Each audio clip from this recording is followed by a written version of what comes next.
हजूर, अगला question counsellor आनंद पटेल साहब जो न्यू हम ईस्ट लंदन से तशरीफ़ लाए हैं उनका है। जी जी। मैं काउंसलर आनंद पटेल साहब से दरख्वास्त करूंगा कि वो तशरीफ़ लाएं और अपना सवाल करें। ये पहले भी तशरीफ़ ला चुके हैं? नहीं, वो एक और दोस्त थे निस्बतन पर्दा जिस्म था उनका, वो नहीं अब आया? अच्छा अच्छा। आनंद पटेल साहब, वेलकम। शुक्रिया आपका। हुजूर, मैं ये सवाल जानना चाहता हूँ आपसे। आपकी जमात के बहुत से लोग हमारे बड़ों में रहते हैं और मैंने सुना है कि उन्हें बहुत से तकलीफ उठाकर यहाँ आप आए हैं, फिर भी उनसे ज़्यादा हमें मालूमात नहीं मिलती है। अच्छा। तो मैं ये जानना चाहता हूँ, ये क्या वजह है कि आपने जो जुल्म सितम सहते हुए भी आज तक कोई आवाज़ बुलंद नहीं की? ये बहुत अहम सवाल है, तशरीफ रखिए, मैं अर्ज करता हूँ। आप बिहार के हैं? इधर तशरीफ। जी, मैं महाराष्ट्र का हूँ।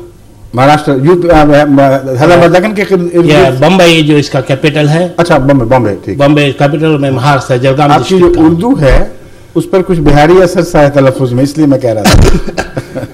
ऐसा तो मैं भारत में बहुत घुमा हुआ हूँ, बहुत हिंदुस्तान में बहुत से इलाकों में घूमा हूँ, इस वजह से ऐसे बोलूँगा। ठीक है।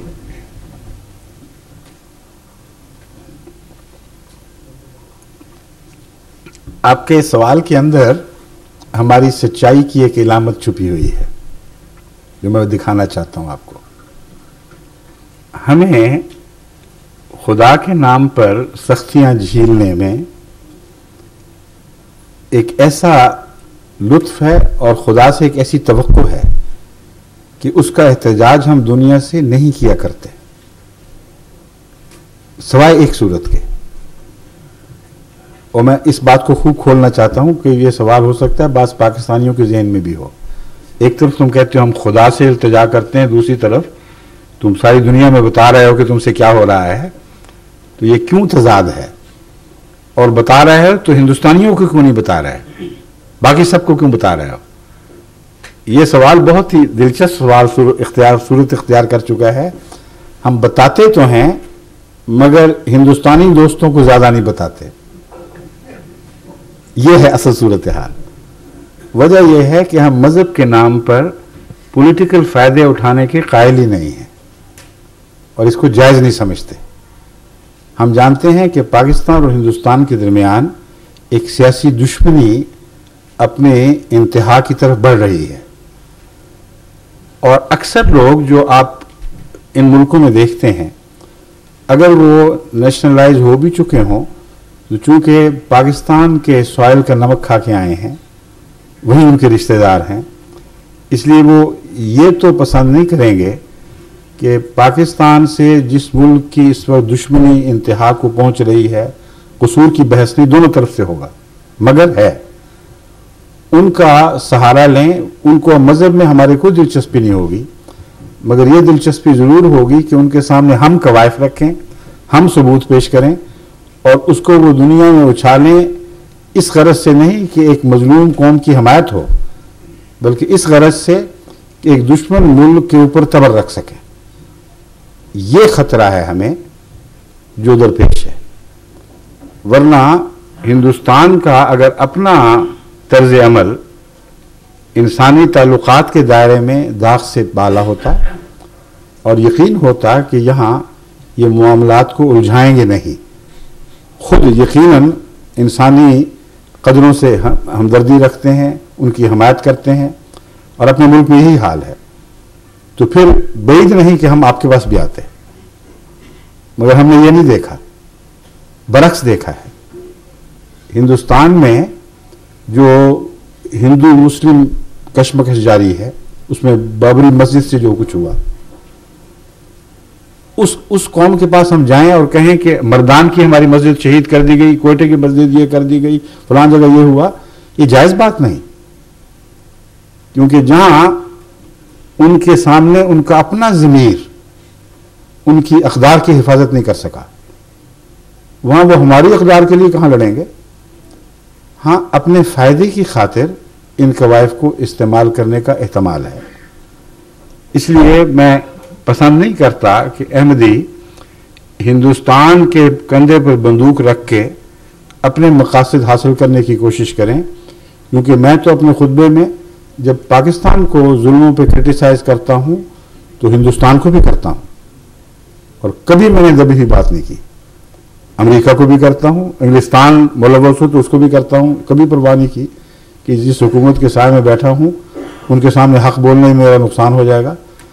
तो ये बैनुल अक़वामी सच्चाई की हिफाजत के लिए ज़रूरी है कि इक़्तिसादी या सियासी अगराज की खातिर अपने मजहबी मामलात को दुनिया के सामने न डालें। कहाँ जहाँ ज़रूरी है वहाँ बात करें, और वो ज़रूरी क्यों हो जाता है वो मैं अर्ज़ करता हूँ। हमारी तारीख़ में हम पर जुल्म पहली बार तो नहीं हुआ।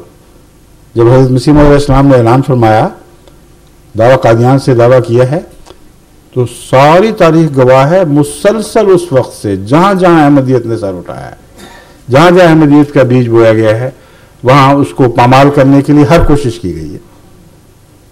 सारी तारीख में कभी आप ये नहीं देखें कि जमात अहमदिया ने दुनिया के सामने ये मामले उठाए हों। उसकी वजह यह है कि पहले ये एक ऐसा मजमून था जिसका इनफरादी कोशिशों से ताल्लुक था, हुकूमतें मुलव्वस नहीं थी। पहली बार जो बाकायदा हुकूमत मुलव्वस हुई है वो पाकिस्तान की हुकूमत है, और मुलव्वस इस तरह नहीं हुई कि अपने तासुब का इजहार किया है, जैसे तो अफगानिस्तान भी मुलव्वस था। कानून साजी के जरिए अहमदियों से उनके तमाम बुनियादी हकूक छीनने की कार्रवाई में पाकिस्तान तन्हा है और मुमताज़ है। किसी अरब मुल्क ने भी ये बात नहीं की। इसलिए हम अरब ममालिक में बिल्कुल जातियाँ हो जाती हैं, कुछ लोग कैद हो जाते हैं, हम जानते हैं, होता है, मजहब की खातिर कुर्बानी देनी पड़ती। और जब पाकिस्तान में हुकूमत ये करती है तो हमें दुनिया को बताना पड़ेगा कि ये दो किश्तियों में पांव रख कर चलने वाला मुल्क है। तुम्हारी तरफ आता है, यूनाइटेड नेशंस में अपने हकूक मांगता है, दुनिया की दूसरी आलमी बरादरी की तंजीमों में जाता है और कहता है हम उन सब अक़दार के अलमबरदार हैं जिन पर हमने दस्तखत किए हुए हैं, और अमलन ये सलूक है। डेमोक्रेसी के दावे करता है, और डेमोक्रेसी के नाम पर इंसान को, अपने मुल्क के बाशिंदों को उनके बुनियादी इंसानी हकूक से महरूम कर रहा है। बस हमारा एहतजाज महज मजहबी दुश्मनी के नतीजे में होने वाले मजालिम के मुतल्लिक नहीं है। हमारा जो एहतजाज है वो इस दोगलेपन के खिलाफ है, और खुलकर ये बात दुनिया के सामने आनी चाहिए कि इस मुल्क से जब तुम मामलात करते हो तो मालूम होना चाहिए कि इनका ये किरदार है। इनको दबाव डालें, इन पर जोर दें ताकि बुनियादी इंसानी हकूक फिर बहाल हो जाएं। फिर भी चलता रहेगा। हमने कब अमेरिका के सामने जाके कहा है कि फलां आदमी बेचारे कोई पकड़ा गया, ये किया गया, वो किया गया, इनकी हिमायत करो? मैं तो उसूलन इस बात के खिलाफ, मैं तो एक उसूली जंग का कायल हूं। और जब तक पाकिस्तान में ये लेजिस्लेशन कायम है जिसने डेमोक्रेसी को पामाल करते हुए मजहब के मामले में उस वक्त दखल दिया जबकि डेमोक्रेसी मजहब के नाम पर दखल देने की इजाजत ही नहीं देती, कहीं उसका तस्वुर मौजूद नहीं। जब तक इस साल पर कायम है, ये एहतजाज हम दुनिया के सामने करते रहेंगे, और ये हमारा फरीजा है और हमारा हक है। समझ गए? शुक्रिया।